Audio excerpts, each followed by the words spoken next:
करेंगे, यहाँ पर हम विंडो ऑप्शन पे जाएंगे, यहाँ से डिफ़ॉल्ट ट्रे में एंड शो ट्रे, हमें ट्रे यहाँ पर शो हो गई है। तो इसमें क्या होता है, इसमें कुछ ऑप्शन दिए हुए हैं, सबसे पहले हम जानते हैं। तो सपोज दैट मैं कुछ भी एक नॉर्मल और रिक्टेंगल बना लेता हूँ, सर्कल बना, तो मैं रिक्टेंगल और सभी कमांड्स के rectangle, circle, move, edit, modify command सभी के लिए एक ऑलरेडी एक वीडियो बना चुका हूँ मैं, तो आप वहाँ से देख सकते हैं। ठीक है, हमारे चैनल पर जाकर। तो मैंने एक नॉर्मल रेक्टेंगल बना लिया रैंडम, ठीक है, और मैं यहाँ से पुश एंड पुल कमांड से इसको पुल कर रहा हूँ। ठीक है, ये मेरा एक रेक्टेंगल बन गया। सपोज दैट ये कोई मैं बिल्डिंग बना रहा हूँ, मैं यहाँ पे शिफ्ट प्रेस करूँगा, सॉरी कंट्रोल प्रेस करूँगा, और नीचे यहाँ से पुल, और फिर यहाँ से वापस, और यहाँ से ऐसे। सपोज देखिए मेरा कोई बिल्डिंग का एक आर्किटेक्चरल डायग्राम है। ठीक है, अब हम रैंडम बात कर रहे हैं। तो सबसे पहले हम बात करते हैं, यहाँ से नीचे से चलते हैं स्ट्रक्चर्स। इंस्ट्रक्टर क्या करता है, हमें बेसिकली इंस्ट्रक्ट करता है कि हम किसी कमांड को कैसे बनाते हैं। सपोज दैट मैंने कोई टूल लिया है और रेक्टेंगल, ठीक है, और मैंने इसको ऑन कर दिया, तो अभी ये मुझे बताएगा कि रेक्टेंगल को बनाना कैसे, ये सभी हमें पूरा इंस्ट्रक्शन देगा। यहाँ पर मैंने रेक्टेंगल कमांड मेरी एक्टिवेट हो चुकी है यहाँ पर, तो ये क्या करेगा, हमें पूरा इंस्ट्रक्शन देगा। देखिए आपको दिख रहा है रेक्टेंगल टूल, ये किसके लिए यूज़ होता है, एक रेक्टेंगल फेस एंटिटी को ड्रॉ करने के लिए यूज़ होता है। और टूल ऑपरेशन के लिए क्या करना है, click to set first corner, पहले कॉर्नर को सेट करने के लिए क्लिक करेंगे, फिर कर्सर को मूव करेंगे डायगोनली, और फिर सेकंड कॉर्नर को करेंगे। जैसे कि पहले कॉर्नर को सेलेक्ट करेंगे, क्लिक करेंगे, और फिर इसको डायगोनली मूव कर रहा हूँ जैसे मैं कर रहा हूँ, और सेकंड कॉर्नर पे ले जाएंगे। तो ये बेसिकली क्या करता है, हमें यही बताता है कि हम अपनी कमांड को कैसे यूज़ करना है, कैसे नहीं करना है। तो ये हमें इंस्ट्रक्शन देता है, सब इसमें लिखा है। मॉडिफाई, मॉडिफायर की, ठीक है, हम इसको मॉडिफाई कैसे करें, कंट्रोल के साथ में दबाएंगे। मैंने आपको पहले अपनी वीडियो में मैं सब कुछ ये ऑलरेडी आपको बता चुका हूँ, मैं अपनी पहली वाली वीडियो में, जिसमें most important commands of SketchUp करके हमारी एक वीडियो है। तो उसमें मैंने बताया अगर आप कंट्रोल प्रेस करते हैं रेक्टेंगल कमांड के साथ में, तो वो सेंटर से ड्रॉ होगा। जैसे इसमें लिखा है ट्रॉगर ड्राइंग फ्रॉम सेंटर, तो मैंने अगर सेंटर को बता दो, कंट्रोल प्रेस करता हूँ, तो अब मेरा ये बनेगा सेंटर से, देख रहे हैं आप, रेक्टेंगल के सेंटर से। ठीक है, और होल्ड करेंगे शिफ्ट को, तो ये लॉक कर देगा रेक्टेंगल के करंट ड्राइंग प्लान रेफरेंस वो इंटरफेस। ठीक है, ये सब मैंने पहले ही वो क्या कर उसमें अपनी वीडियो में बता चुका हूँ। तो मेरा यहाँ पे मेन मोटिव ये था कि जो डिफ़ॉल्ट रैम में इंस्ट्रक्टर होता है, वो बेसिकली हमें इंस्ट्रक्ट करता है कि हम कौन सी कमांड को कैसे बनाते हैं। अगर सपोज दैट मैं अभी लाइन कमांड एक्टिवेट करता हूँ, तो मुझे लाइन ड्रॉ करने के लिए बताएगा कि लाइन को कैसे ड्रॉ करना है, कैसे हम उसको मॉडिफाई भी कर सकते हैं, क्या उसके टिप्स है। ठीक है, ये सब हम अपनी वीडियो में बता चुके हैं। बस यहाँ पे मेरा मेन मोटिव ये था कि इंस्ट्रक्टर का काम क्या होता है, वो क्या बताता है आपके लिए, हमें बेसिकली हमारे टूल को किस तरीके से मतलब हम अपने टूल को किस तरीके से यूज़ करना है उसको इंस्ट्रक्ट करता है। सो आई होप आप लोगों को इंस्ट्रक्टर का यूज़ पता चल गया होगा। तो ठीक है, अभी हम जानते हैं कि एंटिटी इन्फॉर्मेशन को क्या कैसे यूज़ करते हैं। एंटिटी इन्फॉर्मेशन क्या करता है, हमें किसी भी जो भी हमने ऑब्जेक्ट सेलेक्ट किया है उसकी इन्फॉर्मेशन बताता है कि उसकी सेगमेंट क्या है, उसका टैग क्या है, उसका एरिया क्या है। सपोज दैट मैंने इस रेक्टेंगल को सिलेक्ट कर लिया, ठीक है, मैंने रेक्टेंगल सेलेक्ट कर लिया। अब मैं एंटिटी इन्फॉर्मेशन पे जाता हूँ, तो ये मुझे बता देगा कि ये हमारा क्या है, इसका टैग का नाम, अब ये अनटैग्ड है, हमने इसको कोई भी टैग नहीं दिया, सॉरी मैंने पूरा सेलेक्ट किया। ठीक है, अब इसका एरिया, ये अंदर का, मैंने अंदर का एरिया सेलेक्ट किया है, तो ये एरिया बताएगा मुझे, एरिया इसका कितना है, 8.48 फीट स्क्वायर फीट। ठीक है, ये यहाँ पर हमारे टॉवल को इसको सीन करना है, हाइड करना है, इसके शेडो ऊपर नीचे जो भी है उसका सारा ऑप्शन है। अभी हम आगे देखते हैं इसको। ठीक है, तो अब पहले हम देखते हैं इसको टैग को बनाते कैसे, टैग को बनाते कैसे हैं। उसके लिए भी क्या करते हैं, मैं यहाँ पे जाऊँगा, ये रहा यहाँ पे मेरा टैग का ऑप्शन, आपको टैग का ऑप्शन दिख रहा होगा, डिफॉल्ट ट्रे में ही टैग का ऑप्शन भी दिया होता है। हम यहाँ पे सिलेक्ट करेंगे, तो ये मैंने कुछ बना रखे है फ्लोर रूफ। बनाते हैं कैसे, यहाँ पर हम ऐड पर जाएंगे, ऐड पे मैंने अब मैं कुछ भी नाम दे देता हूँ इसको, मैं दे देता हूँ विंडो। ठीक है, विंडो। ठीक, अब मैं फिर से एक और एक टैग करता हूँ, मैं बनाता हूँ डोर। कुछ भी, ये हम जब अपना इंटीरियर का काम कर रहे होते हैं, हम इंटीरियर कोई भी डिज़ाइन बना रहे होते हैं, उसमें हमें क्या होता है, काफ़ी सारे ऑब्जेक्ट हो जाते हैं, वॉल 1, वॉल 2, वॉल 3। फिर हमारे प्रोजेक्ट में दिक्कत करते हैं, हमें उसको हाइड करना होता है। तो उसके लिए हम क्या करते हैं, पहले उसको उसकी एक इन्फॉर्मेशन, उसको एक टैग बना लेते हैं, तब हमें जिस टैग को हाइड करना है उसको हाइड कर लेते हैं, जिसको शो करना है उसको शो कर लेते हैं। और उससे हम अपना रेंडर भी निकालने में ईजी होता है और वर्क करने में भी ईजी होता है। ठीक है, वो चीज़ें बार बार हमें वर्क करने में डिस्टर्ब नहीं करती है। कोई भी वॉल हो गई, रूफ हो गई, फ्लोर हो गया, कुछ भी हो गया। ठीक है, अब बनाते कैसे, अब तो मैंने सिर्फ टैग बनाए हैं अभी नाम, अब किसको कौन सा टैग देना है वो हम अब करते हैं। ठीक है, कि उसके लिए हम क्या करते हैं, इसको मैंने सेलेक्ट किया, मैंने तो पूरा को सिलेक्ट कर लिया। मेरे पास दो ऑप्शन है, मैं क्या कर सकता हूँ, मैं आई वो एंटिटी इन्फॉर्मेशन में जा सकता हूँ, यहाँ से मैं इसको कुछ भी दे रहा हूँ, मैं इसको फ्लोर दे रहा हूँ, ठीक है। पहला ऑप्शन ये था। दूसरा ऑप्शन ये है कि मैं इसको सिलेक्ट करूँगा और मैं माउस का राइट क्लिक करूँगा और यहाँ से मैं एंटिटी इन्फॉर्मेशन में जाऊँगा। अगर मेरी डिफ़ॉल्ट ट्रे नहीं दिख रही है तो उस केस में मैं यहाँ से जाऊँगा, ठीक है। ठीक है, यहाँ पे जाने के बाद अब मैं यहाँ से इसको जो भी मुझे इसको टैग देना है वो मैं इसको दे दूंगा। मैंने उसको फ्लोर दिया था, इसको मैं रोफ दे देता हूँ, ठीक है। अभी मैंने इसको टैग दे दिया। अब मैं क्या कर सकता हूँ, यहाँ से जिस भी टैग को मुझे हटाना है मैं हाइड कर सकता हूँ। मैंने फ्लोर को हटाया, मैंने रूफ को हाइड किया, बाद में मैं उसको शो कर सकता हूँ, ठीक है। तो बेसिकली ये इसी तरीके से है। हम किसी को भी कोई भी टैग देना है हाइड करने के लिए, मैं वर्क कर रहा हूँ तो मुझे डिस्टर्बेंस हो रहा है उसकी वजह से, तो मैं उसको हाइड कर सकता हूँ या ना हाइड कर सकता हूँ। तो ये होता है हमारा टैग का काम, ठीक है। आप समझ गए डिफ़ॉल्ट फ्रेम है, टैग का क्या यूज़ होता है, इंस्ट्रक्टर का यूज़ क्या होता है और एंटिटी इन्फॉर्मेशन का यूज़ क्या होता है। ये बेसिकली हमें इन्फॉर्मेशन ही बताता है, ठीक है। मैंने इस क्या बोलते हैं फेस को मैंने सेलेक्ट किया, यहाँ से इसकी इन्फॉर्मेशन देख के तो ये अनटैग्ड है और ये इसका एरिया दे रखा है। अगर हम यहीं पर अगर हमें सेगमेंट देखें, सेगमेंट हमें बेसिकली सर्कल में दिखाता है वो। चलो हम मान लेते हैं मैंने एक सर्कल ड्रॉ किया है यहाँ पर, ठीक है। तो ये मेरा सर्कल आप देख सकते हैं अभी स्मूथ नहीं है, तो आप देख पा रहे हैं यहाँ पर इसकी क्या है, ये हमारे जो इसका जो एजिस है ये काफ़ी ज़्यादा शार्प दिख रही है। आप देख सकते हैं इसमें ये कॉर्नर्स दिख रहा है, ये स्मूथ नहीं दिख रहा है क्योंकि ये नंबर ऑफ सेगमेंट शो कर रहे हैं इसका। आप कैसे पता चलेगा हमें इसके नंबर ऑफ सेगमेंट इस टाइम कितने हैं। इसका पहला तरीका ये है, इसको सिलेक्ट करेंगे और हम इसको डिफ़ॉल्ट ट्रे में इसकी एंटिटी इन्फॉर्मेशन में जाएंगे। ओ सॉरी, हाँ ठीक है, हमने सी एज इसको सिलेक्ट किया ना, क्योंकि है नंबर सेगमेंट तो यहीं पर शो होंगे, तो ये हमें सारा शो करेगा इसकी रेडियस, इसके नंबर ऑफ सेगमेंट और इसका सर्कमफेरेंस, ठीक है। तो ये हमें निकालने की जरूरत नहीं पड़ेगी, तो हमें वो इसकी इन्फॉर्मेशन में शो कर देता है। तो मुझे क्या करना पड़ेगा, इसको स्मूथ करने के लिए इसके नंबर ऑफ सेगमेंट बढ़ाना पड़ेगा। 24 है तो मैं इसको 50 कर देता हूँ, 50 एंटर। आप देख सकते हैं, ये देखिए, ठीक है। और शार्प करने इसको मैं 100 देखता हूँ, अगर हुए तो ट्राई करके। 100 हो गए, देखिए।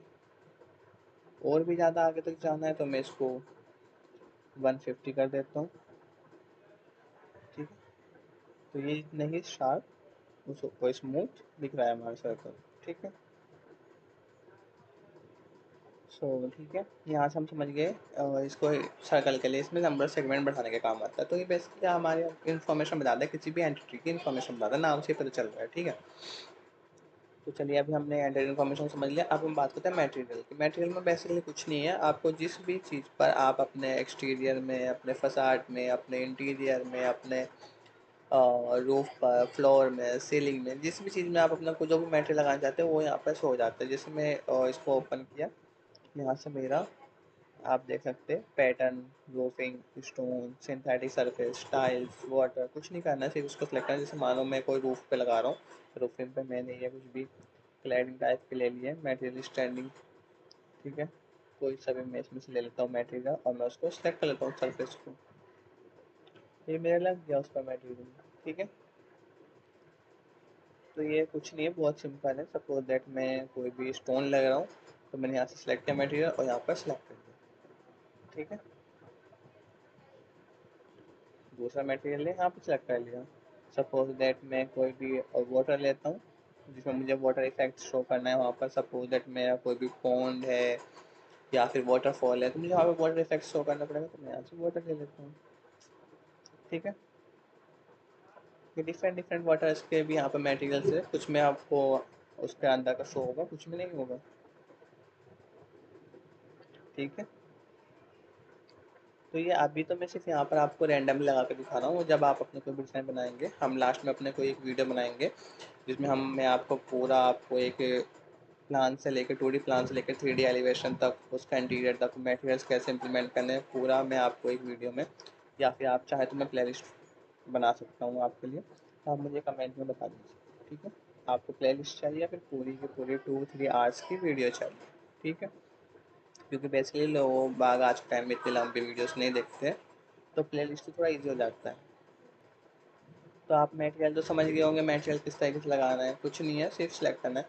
हाँ, आपको एक तरीका और बताता हूँ मटेरियल लगाने का। ये तो हमारे बाय डिफ़ॉल्ट मटेरियल्स है, तो ये तो हमारे क्या है बेसिकली बाय डिफ़ॉल्ट मटेरियल्स है, ठीक है, जैसे मेरा वाटर का, स्टोन्स का।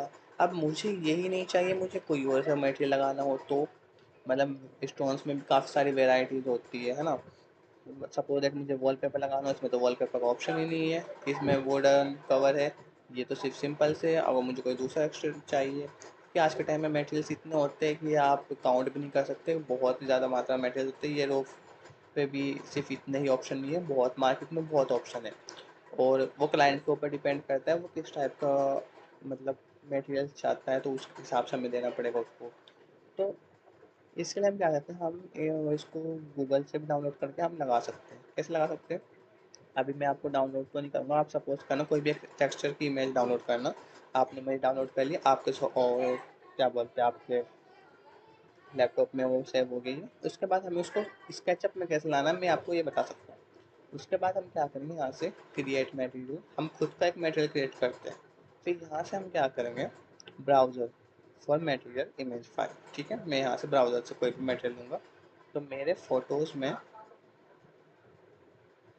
ठीक है, ये सपोज है मैंने वॉलपेपर डाउनलोड किया था, ये लूँगा और इसको ओपन किया। ठीक है, इसको सेलेक्ट किया, उसको ओपन किया, तो ये मेरा मटेरियल, मेरा, तो ये मेरा वॉलपेपर और या फिर मेरी जो भी इमेज है, ये अब एक मटेरियल की तरह एक्ट करेगी। ठीक है, यहाँ पे इसकी पूरी डायमेंशन है, मुझे इसका रिसाइज करना होगा या फिर इसका कलर चेंज करना होगा, तो वो मेरे ऊपर डिपेंड करता है मुझे किस तरीके से करना है। तो ठीक है, अब यहाँ पे हम ओके सेलेक्ट करेंगे और अब ये मेरा मटेरियल बन चुका है। अब मैं इसको जिस भी सरफेस पर क्लिक करता हूँ उस पर ये मटेरियल लग जाएगा। ठीक है, आप देख सकते हैं कितना अच्छा लुक आ रहा है। तो हम इसको जैसे अपने इंटीरियर डिज़ाइन बनाते हैं, वहाँ पर हम अपनी तरफ से भी मटेरियल ऐड कर सकते हैं। ठीक है, ये आपके लिए काफ़ी इंपॉर्टेंट बात है, क्योंकि मोस्टली लोगों को नहीं पता होता है, जो मटेरियल्स में दिए होते हैं सिर्फ वही यूज़ करते हैं। हम यहाँ पर एक्स्ट्रा भी यूज़ कर सकते हैं। ठीक है, यहाँ पर मैं सेलेक्ट किया, अब मैं इसका साइज़ भी चेंज कर सकता हूँ। यहाँ से एडिट पर जाएंगे, अब मुझे इसका साइज़ चेंज करना है 100, काफ़ी बड़ा हो गया। ठीक है, तो हम यहाँ से साइज़ चेंज कर सकते हैं, सॉरी ज़्यादा छोटा हो गया है। मैं इसको यहाँ से 20 कर देता हूँ। देखो, मतलब अपने हिसाब से हम कर सकते हैं, 15 कर देते हैं, नहीं ज़्यादा ही हो रहा है, आपको 10 ही ठीक लग रहा है। ठीक है, वो हमारे ऊपर डिपेंड करता है, आप समझ गए। इसी तरीके से हम कोई भी नया मटेरियल जो भी हमारे काम का है हम लगा सकते हैं। स्टोन है, कुछ भी डाउनलोड करनी है इमेज, सिर्फ सिंपल इमेज डाउनलोड करनी है कोई भी, और आप उसको इस तरीके से इम्प्लीमेंट कर सकते हैं अपने स्केचअप फाइल में। ठीक है, वो मटेरियल की तरह एक्ट करेगा। यहाँ पर हम इमेजेस भी इसी तरह से इंपोर्ट कर सकते हैं। तो ये था मटेरियल वाला ऑप्शन। ठीक है, तो ये काफ़ी इंपॉर्टेंट था, तो आप इसको ध्यान में रखना कि किस तरीके से हमने एक फ़ाइल को अपने स्केचअप में, एक इस इमेज को अपने स्केचअप के अंदर एज अ मटेरियल यूज़ किया। ठीक है, एज अ मटेरियल यूज़ किया। तो ये हमारा मटेरियल का पता चल गया हमें। अब बात करते हैं कंपोनेंट्स। कंपोनेंट्स हमें यहाँ पे कुछ भी, मतलब स्केचअप के थ्रू हमें बाय डिफ़ॉल्ट कुछ कंपोनेंट्स दिए होते हैं, तो हम उनको यूज़ कर सकते हैं यहाँ पर। ठीक है,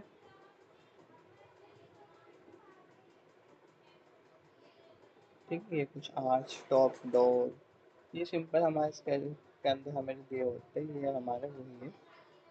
इनका ज़्यादा कोई यूज़ नहीं करता है आज के टाइम में, तो इन पे आप ज़्यादा फोकस भी मत। अभी स्टाइल पे हमारा टैग हो गया, शैडो रह गया और हमारा सीन रह गया। सीन, चलो आपको मैं पहले सीन बता दूँ। सीन में क्या होता है हमारा, हमें को एक सीन क्रिएट करना है कि किस किस एंगल से मुझे अपने मॉडल को देखना है। ठीक है, मेरा एक सीन होता है बेसिकली, वो डिफरेंस, वो पॉइंट ऑफ व्यू, जिस पॉइंट ऑफ व्यू से मैं अपने मॉडल को देख रहा हूँ। ठीक है, डिफरेंट डिफरेंट पर्सपेक्टिव्स होते हैं, like 2 point perspective, 3 point perspective views. ठीक है, isometric views, top views, front views. ठीक है, तो ये बहुत सारे होते हैं। सपोज दैट मैं एक कॉर्नर टॉप व्यूज ले रहा हूँ, कॉर्नर बॉटम, कॉर्नर टॉप, तो काफ़ी सारे पर्सपेक्टिव व्यूज होते हैं। हम किस, बेसिकली क्या होता है, हम किस पर्सपेक्टिव से अपने मॉडल को सीन कर रहे हैं, तो वो हमें यहाँ पे सीन क्रिएट करना है। सपोज दैट मेरा पहला सीन यहाँ से होगा, मैं यहाँ पे इतना किया, मैंने कैमरा को इस एंगल पे सेट किया और यहाँ से मैंने ऐड कर दिया। मैं यहाँ पे सीन का नाम दे सकता हूँ, अभी मैं नहीं दे रहा हूँ, वो हमारे ऊपर है। ठीक है, मैंने अब इसका दूसरा एंगल यहाँ पे सेट किया और दोबारा से ऐड कर दिया, मेरा सीन टू ऐड हो चुका है। मैंने तीसरा एंगल इसको इस वाले एंगल से सेट किया और ऐड कर दिया, हो गया। और चौथा यहाँ से किया, ऐड कर। अब कुछ नहीं है, सिर्फ सीन क्लिक 1 पे क्लिक करेंगे तो हम अपने पहले ही एंगल पे आ जाएंगे। 2 पे क्लिक करेंगे हम अपने दूसरे एंगल पे आ जाएंगे। 3 पे क्लिक करेंगे हम अपने तीसरे एंगल पे आ जाएंगे। 4 पे क्लिक करेंगे अपने फोर्थ सीन पे, मतलब फोर्थ एंगल पे आ जाएंगे। ठीक है, तो इसमें ज़्यादा कुछ नहीं है, सिर्फ अपना जिस तरीके से हमें जिस व्यू से हमें देखना है उसको हम सेट कर सकते हैं और बना सकते हैं। हम यहीं से इसको मूव, इसको ऐड और डिलीट भी कर सकते हैं। मैंने यहाँ से डिलीट करना है तो मैं इसको डिलीट कर सकते हैं। तो ये सिर्फ सीन क्रिएट करने के लिए। और ये कुछ ऑप्शन है प्रॉपर्टीज़ के, ठीक है। तो इनको ये बाय डिफ़ॉल्ट सेट रहते हैं, तो इनको आप अगर इनको मतलब छेड़छाड़ करते हैं तो ये आपका जो व्यू है, सीन है, वो डिस्टर्ब हो जाएगा। तो इनको कुछ भी मत छेड़ना। ये प्रॉपर्टीज़ टू सेव ये हमारा ऐसा ही रहेगा, ठीक है। अब बात करते हैं हम शैडो की। शैडो से हम यहाँ पे करेंगे, यूज़ करेंगे सन फॉर शैडो क्लैडिंग वेट। ठीक है, यहाँ से हम क्या करेंगे अपना शो और हाइड शैडो, यहाँ से हम शैडो को शो भी कर सकते हो, हाइड भी कर सकते हो, ठीक है। ये बेसिकली कुछ नहीं है, आपको सिर्फ शैडो शो करने के लिए। यहाँ से हम टाइमिंग सेट कर सकते हैं, किस टाइम की बात हो रही है। ठीक है, हम डेट सेट कर सकते हैं। ठीक है, यहाँ से आप अपनी डार्कनेस कम करनी है, बढ़ानी है। यहाँ पे लाइट बढ़ानी है, कम करनी है, सॉरी लाइट ज़्यादा करनी है या कम करनी है, क्योंकि लाइट हमें, ठीक है। बाकी ये ज़्यादा कुछ नहीं है, सिर्फ शैडो को दिखाने का यूज़ कर रहे हैं, कितना डार्क और कितना कम दिखाना है अपने शैडो को। ठीक है, बाकी ये हमारा ये कि फेस पर डिस्प्ले होगा नहीं होगा, ग्राउंड पर डिस्प्ले होगा नहीं होगा, फ्रॉम एजिस से डिस्प्ले होगा नहीं होगा, ठीक है। बाकी इसका ज़्यादा यूज़ नहीं है, सिर्फ हम यहाँ पे शैडो यूज़ करके करते हैं। हम इसको अभी के लिए फिलहाल के लिए हाइड कर लेते हैं। ठीक है, ये हमारा लास्ट में होता है कि हमने जब अपना हमारा मॉडल एक बनकर तैयार हो जाता है, हमारा एक एलिवेशन तैयार हो जाता है, उसके बाद हम यहाँ से शेडो दिखा सकते हैं ताकि थोड़ा रियलिस्टिक और अच्छा व्यू आता है हमारा। ठीक है, तो हमें पता चल गया। अभी हमें बचा है स्टाइल। स्टाइल में बेसिकली कुछ नहीं है, आपने जो मॉडल बनाया है वो आपको किस स्टाइल में देखना हो, मतलब उसका ना क्या होता है, उसका पूरा ही उसका व्यू ही चेंज हो जाता है। उसका आपने जो लाइंस यूज़ की है, उसकी प्रॉपर्टी सब कुछ चेंज हो जाएगा, आपका पूरा फॉर्मेट चेंज हो जाएगा। जैसे हम एजर्टेड स्टाइल लेते हैं, मैंने यहाँ पे रैंडम सेलेक्ट किया, तो आप देख सकते हैं ये पूरा मेरा चेंज हो गया। ठीक है, तो ये मेरा पूरा ही चेंज हो गया। अब दूसरा सेलेक्ट करते हैं, तो ये सिंपल, ज़्यादा इनका कोई यूज़ नहीं करता है स्टाइल्स का, क्योंकि ये थोड़ा आपके मॉडल को डिस्टर्ब कर देते हैं।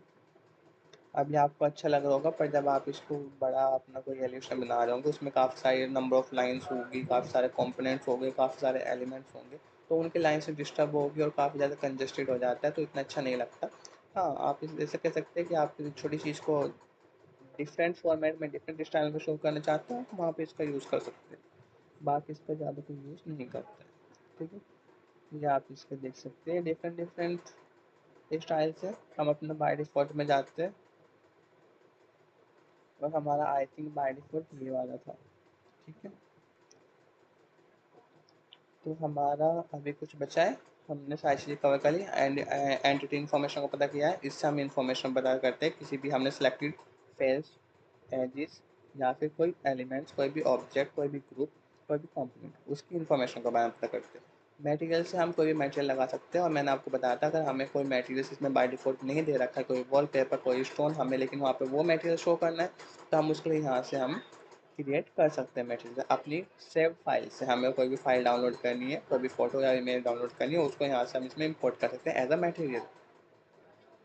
थर्ड, हमारा कंपोनेंट जो हमें बाय डिफ़ॉल्ट दिया होता है हम बना भी सकते हैं। ठीक है, मैड कंपोनेंट से जाकर स्टाइल। स्टाइल बेसिकली आपको मैंने अभी बताया है, कुछ नहीं है, सिर्फ आपका उसका चेंज कर देता है देखने का।